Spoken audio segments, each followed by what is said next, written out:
เอาลองเอาไปขี่บ้างขึ้นมา3เลยโอ้แห้งสบายเลยก่อนจะมาแนะนำเกี่ยวกับเปลี่ยนหม้อไฟใส่หม้อไฟรุ่นใหม่ตัวนี้กำลังเป็นที่นิยม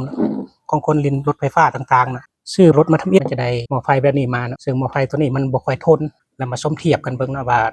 ตัวใดที่มันดีกว่านะเอาเปรียบเทียบน้ำหนักตัวนี้จะได้อยู่3 โล1 ขีดถ้าเป็นระบบ48โวลต์ก็มี4ก้อนนี่ก็อยู่ประมาณตกอยู่12กิโลนะแล้วส่วนตัวนี้ก่อนอยู่ประมาณ 4.8 กิโลนะน้ำหนักตัวนี้ถือว่าเบากว่ากระแสตัวนี้ถ้าแบตดีๆนึงก็จ่ายได้ประมาณ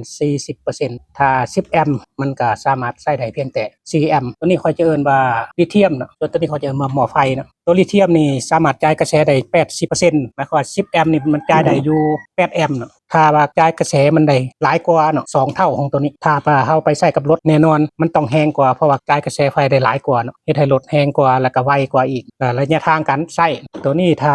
มอเตอร์ของรถกินไฟอยู่ที่4แอมป์ต่อชั่วโมงรถก็สามารถเล่นได้เพียงแต่20กิโลต่อการสร้างเทื่อส่วนตัวนี้จ่ายไฟได้2เท่าแล้วก็แรงกว่าถ้ามอเตอร์รถมันแล่นได้ฮอด20กิโลถ้าใช้ตัวนี้มันจะได้ประมาณอยู่30ปลายหรือ40กิโลอาจจะเหลือ2เท่า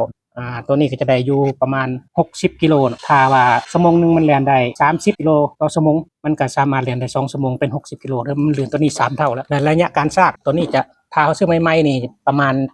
8-50ชั่วโมงในการชาร์จตัวลิเธียมที่5ชั่วโมงก็เต็มถ้าหากเฮาบ่ได้ใช้นี่นะเนาะถ้าบ่ได้ใช้รถเป็นเวลานานๆถ้าใช้หม้อไฟนี่เฮาควรชาร์จทิศละเทื่อแต่ตัวนี้เดือนละเทื่อก็ได้เพราะมันรักษากระแสไฟได้ดี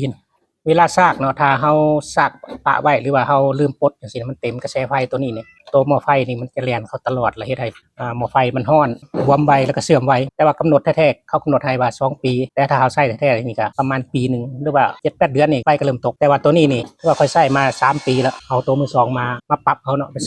ซื้อตัว2มาดัดเอามาแปลงตอนนี้ใช้มา3ปีแห้งยังบ่ตกกระแสไฟก็บ่ตกเพราะว่าหยังเวลาเฮาซากถ้ามันเต็มปึ๊บมันจะมี BMS อยู่ในนี้ในการตัดเวลาเฮาขี่ไปถ้ามันหมดกระแสไฟมันหมด BMS มันก็ตัดแต่ตัวนี้นี่มันบ่ตัดมันจะค่อยๆพอนลงถ้าเฮาพื้นขี้ลงไปเติมอีกมันก็เฮ็ดให้บวมไวบวมขึ้นเฮ็ดให้มันเสื่อมไวเนาะแต่ว่าตัวนี้ข้อดีมี BMS ในการตัดถ้าซากเกินมันก็ตัดไส้เกินมันก็ตัดตัวนี้ขี้ไปนี่เฮาจะบ่ฮู้ว่าไฟอ่อนไฟตกขี้ไปนี่มีแต่ว่าฮอด 80% แล้วก็คือว่า BMS มันตัดลดไปบ่ได้ทันทีเลยเนาะตัวนี้นะครับมาเบิ่งวิธีการเปลี่ยนเนาะว่าเปลี่ยนไปได้เนาะสิ่งที่ได้มากับมันเนาะมันจะมีสายชาร์จอะแดปเตอร์ในการชาร์จ 50 โวลต์จ่ายไฟได้2แอมป์แล้วก็มีสายตัวนี้เนาะสายตัวนี้มากับมัน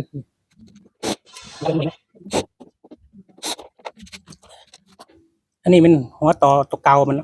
วิธีการต่อก็บ่ยากมีแต่สายมานี่เนาะมีต่อตามสีเลยเนาะสีแดงบวกสีดำเป็นลบมาแทกไฟบางอันมีจากตัวนี้ยังบ่ทันได้ทราบแทกเบิ่งว่ามันมีไฟมากับมันจะมีอยู่50โวลต์เนาะแต่ว่ายังบ่ทันได้ทราบวิธีการต่อเนาะก็จะตัดสายมากับมันนี่เนาะแล้วก็ตัดนี้เสียบตัวนี้เนาะ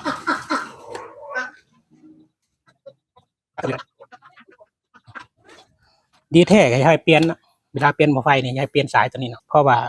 สายตัวนี้มันน้อยเนาะสายมากับมันจะใหญ่กว่าสายแค่เขาก็ตัดตัวนี้แล้วก็ตัดตัวนี้เพื่อให้สายมันยาวเกินไปนะ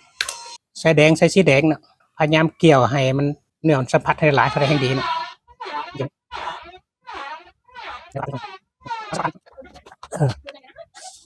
เพราะกระแสมันสูงเนาะกระแสมันอาจจะพีกไปถึง10 กว่าแอมป์ก็ได้พันสกอตให้มันหนาๆเท่าได้ให้ดีหลังจากเฮาต่อสำเร็จแล้วพยายามกวดเบิ่งว่าสายนี่มันครึ่งกันบ่นี่นะแดงครึ่งแดงดำครึ่งดำหลังจากนั้นเฮาก็ต่อฟิวเนาะเวลาต่อฟิวทุกเทื่อกระแสไฟมันจะแตกจะดังไปนี่มันลดเข้ากล่องแล้วทำจะเฮ็ดได้ก็ได้เนาะให้มันแน่นให้มันอยู่ดีแล้วก็วางลงนั่นแต่ว่าตัวนี้เวลารถเต็งมันจะเต็นนำเพื่อป้องกันบ่ให้รถมันเต็นขึ้นได้เนาะเอาปองสโนมาเบิ่งนะเว็บรถค่อยเฮ็ดตัวนี้คือรถไฟฟ้าที่ค่อยใช้เนาะก็เอาสายนี่มามัดคือกันแต่ว่าตัวนี้มันเป็นเทียมฟอสเฟตตัวนี้ค่อยซื้อมาเป็นมือ2ตอนมากับมันนี่มีแต่3โวลต์แล้วค่อยเอาไปบายพาสเนาะ BMS มันก็ใช้ได้นะแล้วก็ไปเปลี่ยนประมาณ4ก่อนเอามาบาลานซ์ก่อนเนาะมาประกอบคืนแล้วเอาตัวนี้นี่เต็งนะตัวนี้เต็งไว้ครับแล้วนี่ปกเพื่อให้แบกมันแน่นเนาะบ่ให้มันเต็มเพราะว่าถ้าแบกมันเต็มมันควันหลายมันก็ความเสี่ยงหลายให้เอาไปซากก่อนเนาะเอามาแล้วซากประมาณตัวนี้ก็ซากประมาณ3ชั่วโมงก็เต็มแล้วแนะนำวิธีการซากหน่อยนึงเนาะให้เสียบทางไฟด้าน AC นี่ก่อนเสียบตัวนี้ก่อนจากไฟมันเข้าแล้วบ่เนี่ย เข่าเราจะค่อยมาเสียบทางด้านตัวรถเนาะเวลาปลดก็ปลดทั้งนี้ก่อนเนาะโค้งกันขามกันเอาลองเอาไปขี่บ้างเนาะไก่บ้างขึ้นมาไหมสามเลยว่ารถเสาไปขี่กัน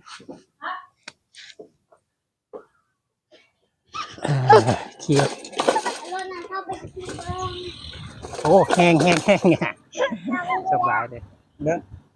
อัดสามลองขี่ขึ้นค่อยนี่เนาะจะขึ้นปะตอนใช้แห้งนี่อัดสามขึ้นค่อยนี่บ่ขึ้นนะขึ้นแต่อันนี้ใส่ก่อนเดียวมันจะขึ้นมาก็ขึ้นดีกว่าเก่าเนาะนี่ขึ้นเร็วๆเลยนี่อัดสามเลยอัดสามเลยขึ้นในที่ดีนะขึ้นมาที่ดีก็มีตกแดง